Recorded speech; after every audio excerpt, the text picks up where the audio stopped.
大家好，欢迎来到听书学史。今天我要向大家介绍的是齐古伯征先生的著作《Omega-3的真相：鱼油与慢性病的全貌》。人们普遍认为，从青鱼中提取的 DHA 和 EPA， 以及从苏子中提取的 α 亚麻酸等 Omega-3脂肪酸，对于抑制过敏和预防血栓形成是非常有效的。这已经成为了健康的常识。在本频道介绍的其他书籍里面，也一直在推荐摄入 Omega-3脂肪酸。我自己也积极的摄入含有 Omega-3脂肪酸的鱼油。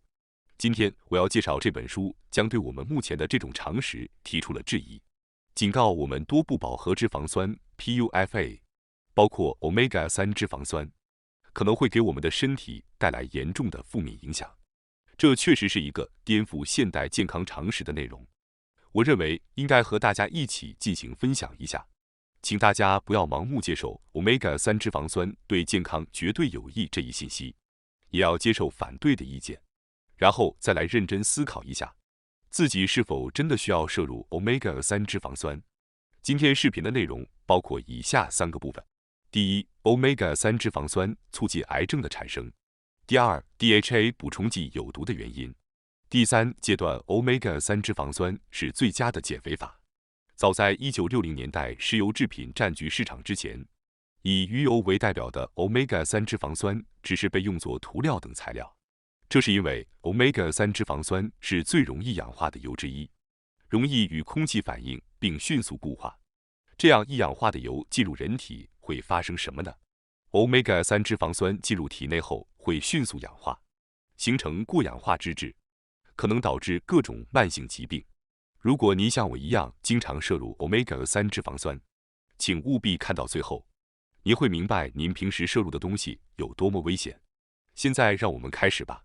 首先，让我从第一部分 Omega-3脂肪酸促进癌症的产生开始解释。多不饱和脂肪酸被称为 PUFA， 分为 Omega-6 脂肪酸和 Omega-3 脂肪酸两种。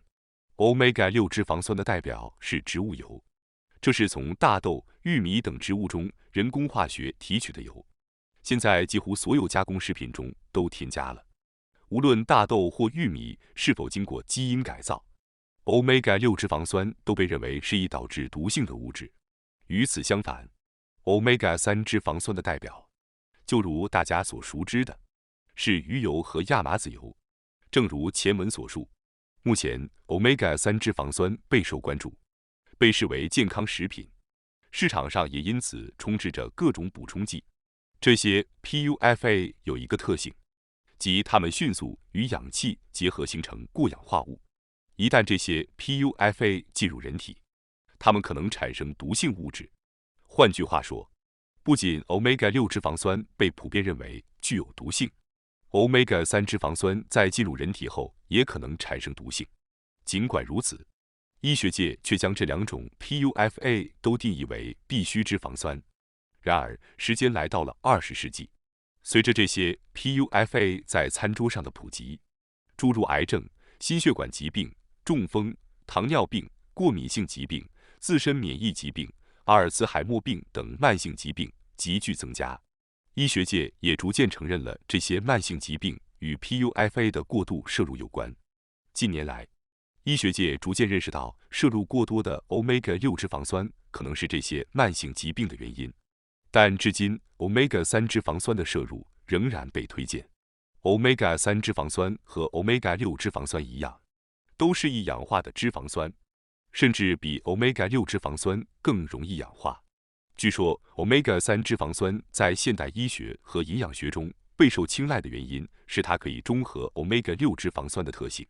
确实，据说 Omega-3 脂肪酸可以通过占据细胞受体来使 Omega-6 脂肪酸难以结合到细胞上，从而使 Omega-3 脂肪酸的作用超过 Omega-6 脂肪酸。如果将 Omega-6 脂肪酸视为毒药，那么通过这种作用， Omega-3 脂肪酸就可以解毒 Omega-6 脂肪酸，这是可以理解的。但正如前文所述， Omega-3 脂肪酸本身也是一种更易氧化的脂肪酸，因此毒物之间的相互作用对人体是无益的。此外， Omega-6 脂肪酸的问题在于它的代谢产物花生四烯酸，据说花生四烯酸通过酶反应产生炎症物质，而 Omega-3 脂肪酸则诱导产生抗炎物质。从炎症的角度来看， Omega-3 脂肪酸确实可以中和 Omega-6 脂肪酸的毒性，但这只适用于有限的病理状态。在健康的人体内，如果没有炎症的情况下，糖会被转化为棕榈酸之类的饱和脂肪酸，棕榈酸会被转化成 Omega-9 脂肪酸。在健康情况下， Omega-9 脂肪酸可以抵消 Omega-6 脂肪酸引起的炎症反应。即使不摄入危险的 Omega-3 脂肪酸，我们的身体也能够维持炎症与抗炎症之间的平衡。研究还发现，摄入 Omega-3 脂肪酸，如 DHA 等，会给细胞带来压力，导致已经存在于细胞内的 Omega-6 脂肪酸被释放到细胞外，令血液中的 Omega-6 脂肪酸增加。这表明，简单的将 Omega-3 脂肪酸视为解毒剂的观念与现实相去甚远。那么，为什么 Omega-3 脂肪酸仍然被认为有益健康呢？根据2017年的流行病学数据，一些研究表明 Omega-3 脂肪酸对大肠炎和大肠癌有益，但也有研究结果显示 Omega-3 脂肪酸可能会加重这些疾病。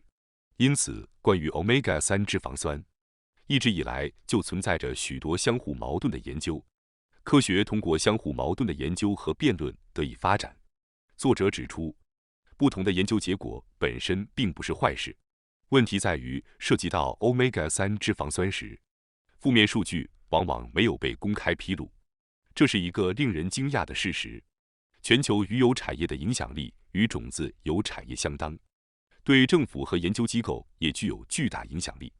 由于利益关系，个别数据存在着很大的变化，因此要客观评估 Omega-3 脂肪酸的效果，需要综合考虑这些流行病学数据。实际上，根据这些流行病学数据的综合分析，发现 Omega-3 补充剂对总死亡率、心脏病死亡、心梗死亡、中风等风险并没有降低作用。此外，2018年的一项大规模临床研究报告指出，对超过25万名受试者的研究结果显示， Omega-3 补充剂无法预防心血管疾病和癌症。更令人担忧的是，该研究发现 Omega-3 补充剂甚至可能增加女性患癌的风险。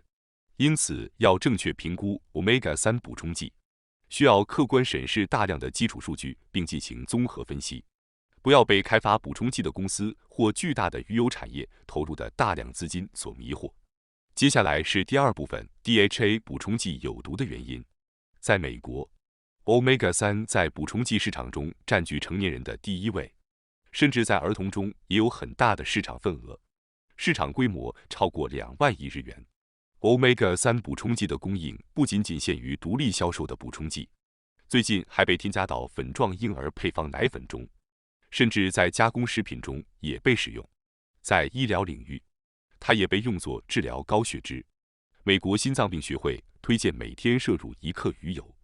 那么实际上，市售的1克鱼油胶囊中含有多少 EPA 和 DHA 呢？平均每克鱼油中含有180毫克的 EPA 和120毫克的 DHA。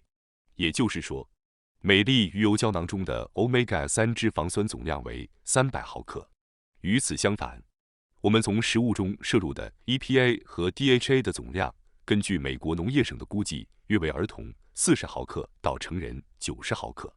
简单计算一下，每粒鱼油胶囊中的 Omega-3 脂肪酸总量相当于儿童摄入量的 7.5 倍，成人摄入量的 3.3 倍。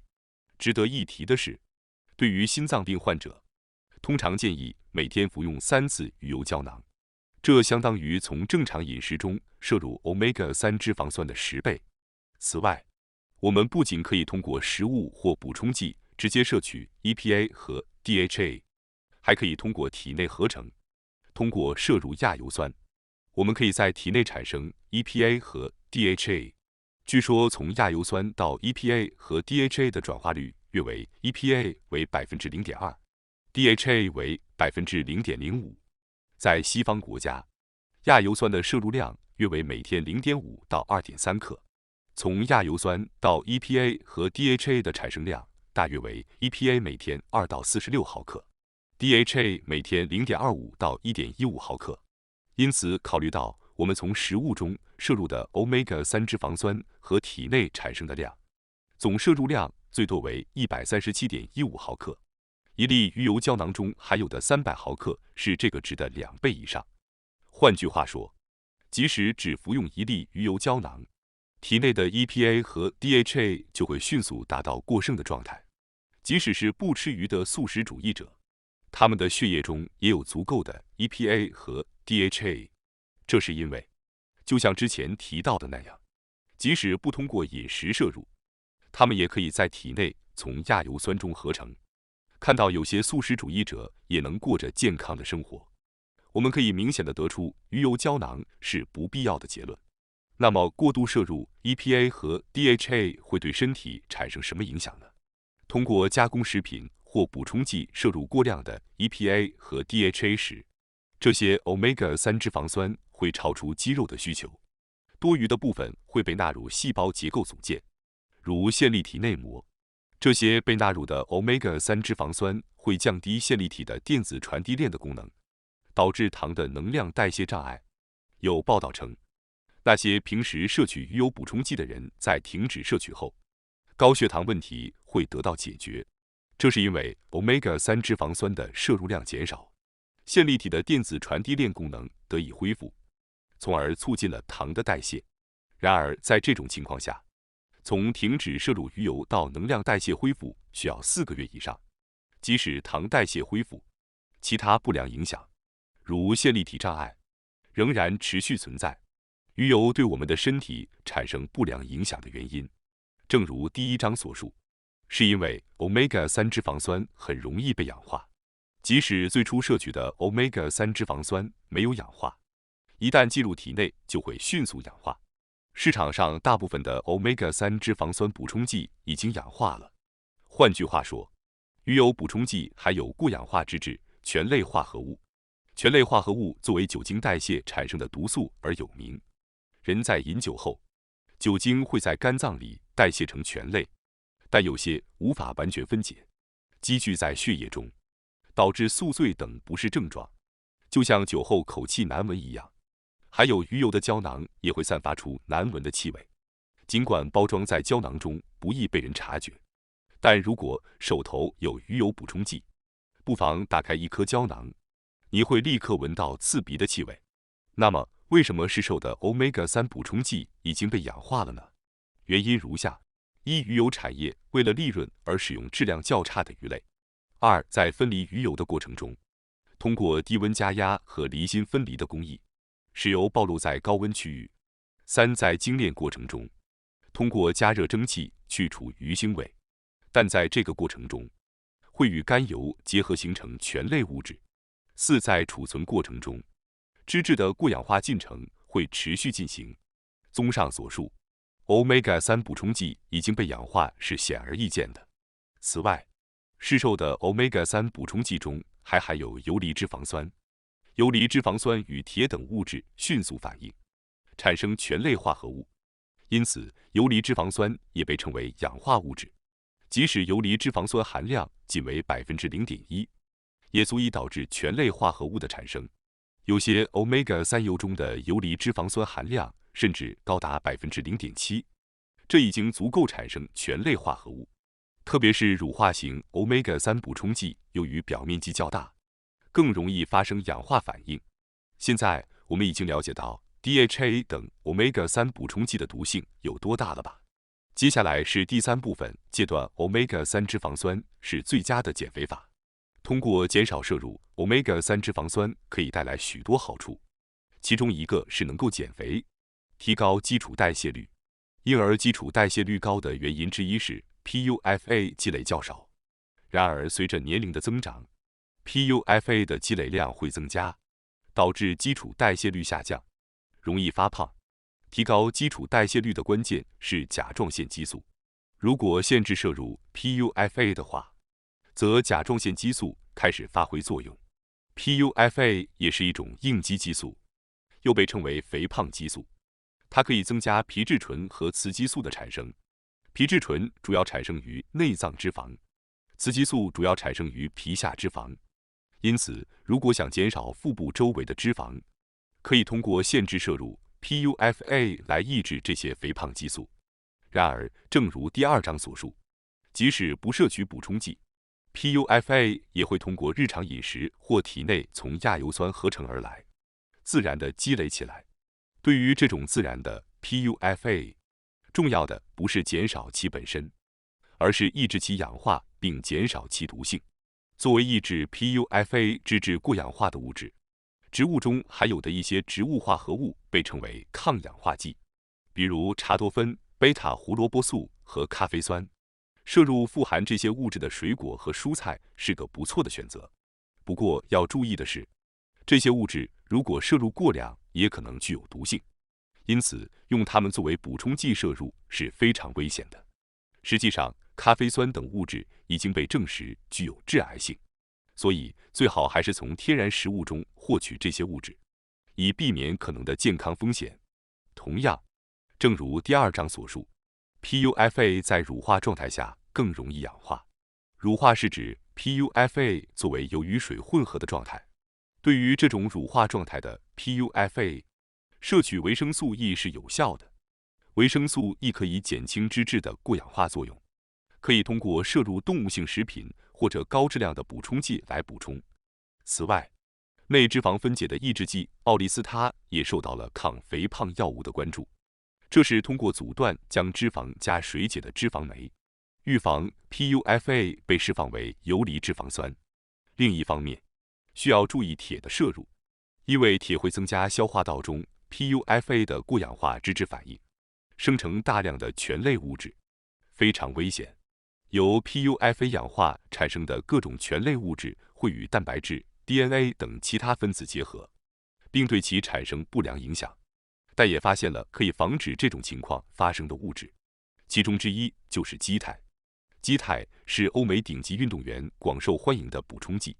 基肽本质上是贝塔丙氨酸和组氨酸的结合物，但由于组氨酸是过敏原组胺的原料，因此作者建议单独摄取贝塔丙氨酸。维生素 B1 和维生素 B6 也可以阻断脂质过氧化。除了摄取解毒 PUFA 所需的营养素外，呼吸法在抑制 PUFA 的危害方面也很重要。在 PUFA 的能量代谢中，活性氧和氮会大量产生，它们是脂质过氧化反应的来源。但实际上，我们的身体内始终存在着一种强大的盟友，它可以去除这些物质，那就是二氧化碳。二氧化碳可以阻止由活性氮形成的氧化物质过氧亚硝酸。过氧亚硝酸与醛类物质一样，会不可逆地与线粒体的电子传递链中的重氧酶结合，并导致线粒体窒息。二氧化碳还可以阻止过氧化氢对体内重要的抗氧化酶超氧化物歧化酶的损害，还会与游离铁结合成为转铁蛋白，然后运输到血液中。正如前面所述，游离铁会增加消化道中 PUFA 的过氧化脂质反应，并产生醛类物质，因此保持游离铁不释放也是二氧化碳的作用之一。由此可见，二氧化碳对于 PUFA 的解毒非常重要。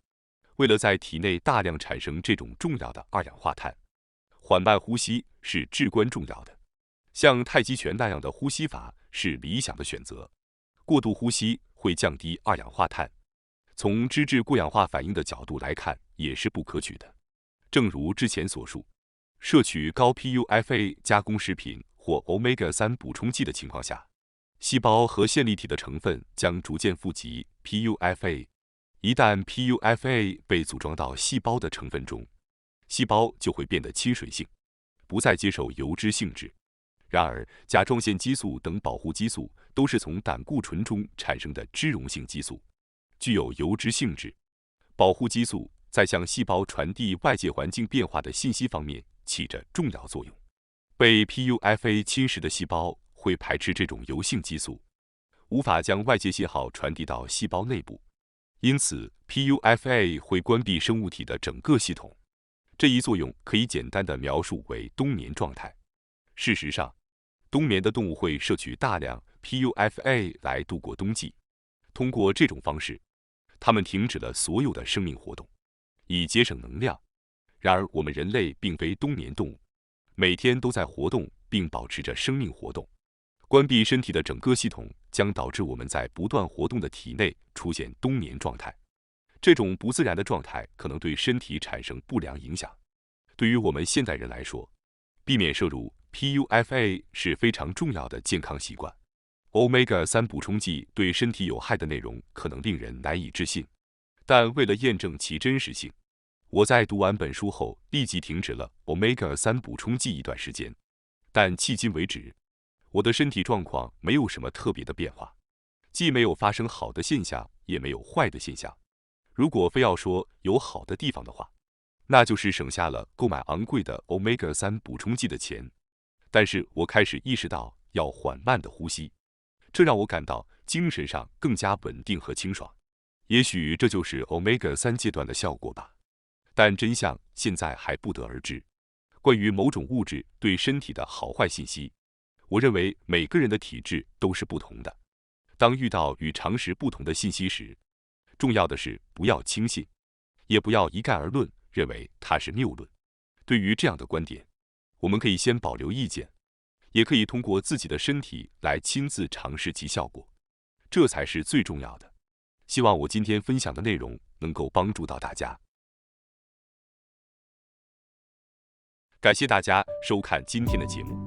如果你喜欢我们分享的内容，记得点赞、订阅并开启小铃铛通知，第一时间获取我们的更新。在下次的节目中，我们将继续为大家分享更多有益的书籍。再次感谢大家的支持，我们下期再见。